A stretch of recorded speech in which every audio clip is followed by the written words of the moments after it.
Good morning. This is Don V with Truth Be Told, and we have a couple more news reports we'd like to share with you. Before we move to that, please remember to subscribe. Over 80% of the people who watch my videos are not subscribers. It's completely free. I don't make a dime off from this. I'm just trying to pass the information along so people can see all the crazy things that are going on in our country. At any rate, without ado, let's go ahead and move to the first one. It says, another debacle.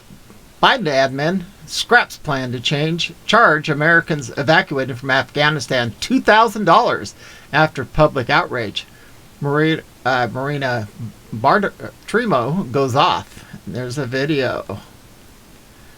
Another horrible embarrassment in the evacuation of Afghanistan by the clowns in the Biden administration. On Thursday news, broke that Biden administration was charging Americans $2,000 to pay for their flights from Kabul after the Taliban took over the city. Yeah, but we'll fly you Afghanistans for free to Texas. Even give you a passport and everything, allegedly. These are the same people who give free health care, homes, education, food stamps, etc. to any global citizens who can make their way across the open U.S. southern border. After public outrage, the Biden administration, or Biden State Department, backtracked on this regulation later in the day on Thursday. However, the form to pay the U.S. government for your flight is still posted online. Sure it is. And a little excerpt here says, just checked again this AM, and despite State Department Spock saying yesterday that we have no intention of seeking any reimbursement from those fleeing Afghanistan, the required U.S. Embassy Kabul reparation assistance request 2021 form still makes you promise to pay up to $2,000. Oh, these guys make me ill. On Friday morning, Maria Bartiromo went off over the hypocrisy and cluelessness of these idiots inside Flashbang's regime. Let's give this a quick listen here. The State Department is scrapping plans to charge U.S. citizens evacuated from Afghanistan $2,000 for the flight out of Kabul. This comes after widespread criticism. In an advisory sent out last week, the State Department said that federal law requires the fee and that a person's passport could not be renewed until the money was paid back. James Freeman, your thoughts on this, as it is just so hypocritical that U.S. citizens are being asked to pay $2,000 to get a flight out of Kabul, and yet we've got an unknown number of migrants coming across the border. They are being processed, put on planes, and flown to wherever they want and wherever they say they have family and supporters. They don't pay for that. We do. Taxpayers do. You don't know whether to laugh or cry seeing this level of incompetence. All of the big things that were forgotten, neglected, all of the advice from Afghanistan, from State Department people on the ground, ignored or not understood by the White House. And somebody remembered to charge $2,000 for each of these plane seats. You might say, oh, well, it's at least the Biden administration is being very careful with tax dollars. But of course, that's not true, because they're in the midst of trying to get $4.5 or $5.5 trillion of spending on all sorts of new money-losing subsidy projects through the Congress. So this is just, it's sort of the cherry on the sundae of this chaotic, embarrassing withdrawal from Afghanistan. That's right. And that's why I was so outraged by those 19 senators who agreed to go forward with an infrastructure plan and open the door for the $5.5 trillion spending plan.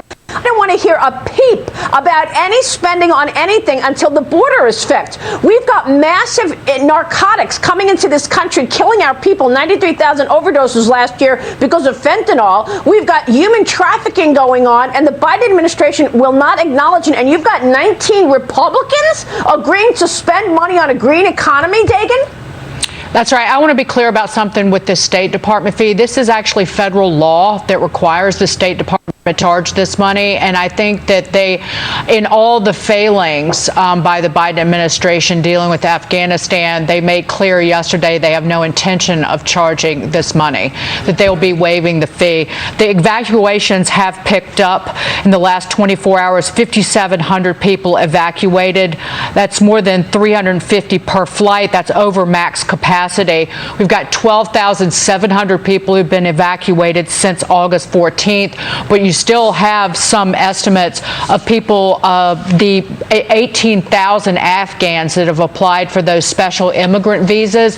At least half, if not more, are outside of Kabul. So as General Keane and Senator Lindsey Graham write about this today in the Wall Street Journal, it is paramount to ensure the safety of these people, these allies who have supported us for the last 20 years. And the date of extraction needs to be extended if it means saving those allies who dedicated their lives to America. Yeah. It's also federal law not to illegally cross the border, isn't it? Right, but that, right. And I agree. Like, people are upset about yesterday, the image of the child being handed to the U.S. soldier over the kind of barbed wire in Afghanistan. Where is the outrage over these images of children who are being trafficked into the United States, being lowered over, a wall or a fence, or abandoned in the middle of the night? So, again, if you have a heart about the suffering of children, it should apply to children everywhere, whether it's at the border or in Afghanistan. All right, let's get back to business. We're going to talk with the... Wow. You heard that. But let's turn it on each other one bit at a time. All right, moving on to the next report. A lot of alleged information there, got to say that for YouTube. Arizona lawmakers launched the Arizonans for Voter ID Act. Will require voter ID no matter how, when, and where the ballot is cast. The video. Great. Sounds good to me. On Tuesday afternoon, Arizona legislators announced the Arizonans for Voters ID Act. The ballot initiative will require all voters to have proof of registration regardless of how, when, or where their ballot is cast. State Senator Warren Peterson, Senator J.D. Mesnard, and Representative Ben Toma and Representative Jake Hoffman held a press conference and announced the new initiative at the Arizona State Capitol. State Senator Mesnard told the crowd that this initiative would restore faith in our elections. In his eyes, the amount of people who do not even vote because they don't trust the system is an existential threat to our democracy. Hey, dummy, we're not a democracy, we're a constitutional republic. And if you ignore that, if you just dismiss that, this is a form of voter suppression. He calls this a common sense policy. Senator Warren Peterson agreed that this is an important common sense step to restore voter confidence in election integrity. He cited recent polls which show that a vast majority of Americans support voter ID. He referenced a number of states, including Georgia and Minnesota, which require proof of identification to vote. Peterson, only 8 other states have permanent vote by mail lists, similar to what we have here in Arizona. Every other state requires an application to be submitted before each election. Some even require a valid excuse in order to vote by mail. These measures are much, much more restrictive than our system. Arizona will remain one of the most accessible states, and voters can vote in person on Election Day, early in person beginning 27 days before the election, or by mail. But with this initiative, our elections will remain accessible, but they will also increase election integrity.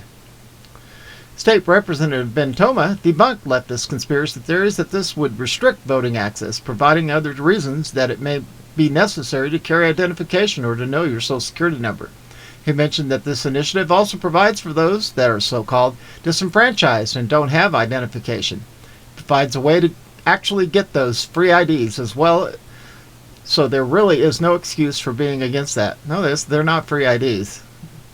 When asked why they will not pass a bill in legislative session instead of a ballot initiative, if the majority of the legislature was truly behind this, Hoffman said, "This is an issue that is more important than simply becoming the statutes. As we found, statutes can be changed at the whim, whereas what the voters pass is locked tight.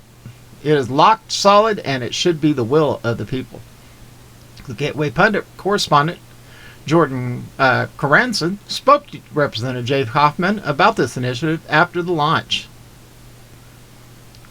Conradson, can you tell us about the new ballot initiative? Hoffman, the majority of voters want voter ID, and they want universal voter ID, and quite honestly, election integrity is the civil rights issue of our day. And so to give voters confidence in the outcome of the elections, that means they have to have confidence in who's voting, and voter ID is one of the tried and true ways. 82% of Arizonans support it. I do. I'm in Arizona. And that includes 93% of Republicans, 83% of independents, and 69% of the Democrats.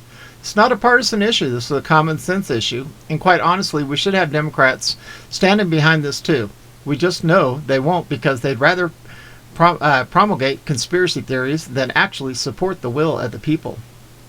Conradson, who will be able to obtain a voter ID? Hoffman, everyone can get a voter ID. There are multiple forms that are outlined in this ballot initiative and that are free to people. And so there is no issue without getting ID.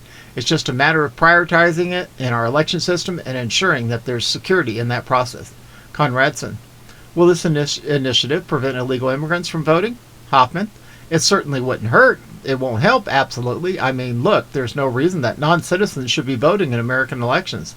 This is something that is foundation to our republic, and citizens are the ones that should determine our leaders, not non-citizens.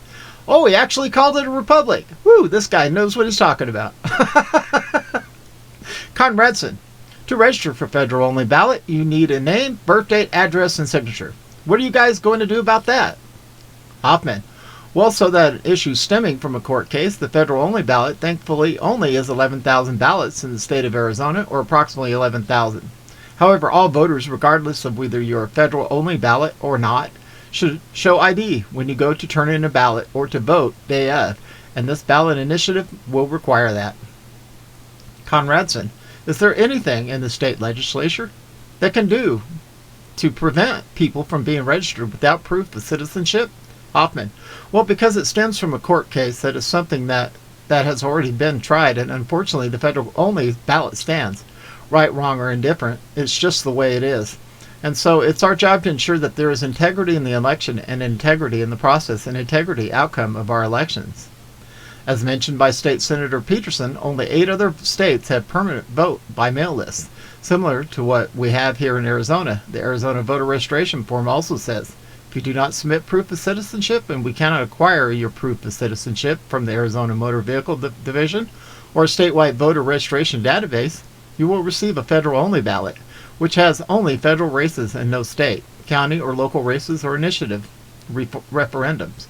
To be added to a permanent early voting list, one must only check a box that says yes. A registered voter may also request a ballot online.